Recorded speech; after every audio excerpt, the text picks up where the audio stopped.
ആദ്യത്തെ എക്സാമ്പിൾ നോക്കാം. 546 ഗുണം 11. നേരത്തെ നമ്മൾ ഉദാഹരണങ്ങളിൽ കണ്ടതുപോലെ തന്നെ ആദ്യത്തെ സ്റ്റെപ്പ്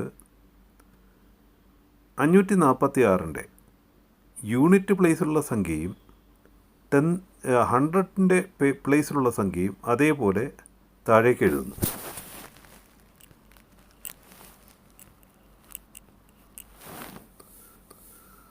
അടുത്തത് യൂണിറ്റ് പ്ലേസിലുള്ള സംഖ്യയും 10ൻ്റെ പ്ലേസിലുള്ള സംഖ്യയും തമ്മിൽ കൂട്ടുന്നു. 6 4 10. ഒരു ഇരട്ട സംഖ്യ ആയതിനാൽ 10ലെ യൂണിറ്റ് പ്ലേസിലുള്ള 0 മാത്രം 10ൻ്റെ സ്ഥാനത്ത് എഴുതുന്നു. ശേഷിക്കുന്ന 1 ക്യാരിയായിട്ട് സൂക്ഷിക്കുന്നു. അടുത്തത് 10ൻ്റെ പ്ലേസിലുള്ള നമ്പരും 100ൻ്റെ പ്ലേസിലുള്ള നമ്പരും തമ്മിൽ കൂട്ടുന്നു. 5 4 9. അത് 100ൻ്റെ പ്ലേസിൽ തന്നെ എഴുതുന്നു.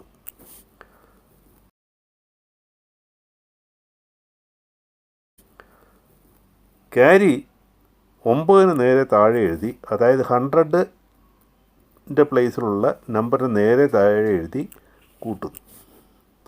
ഇപ്പോൾ ഉത്തരം 6006.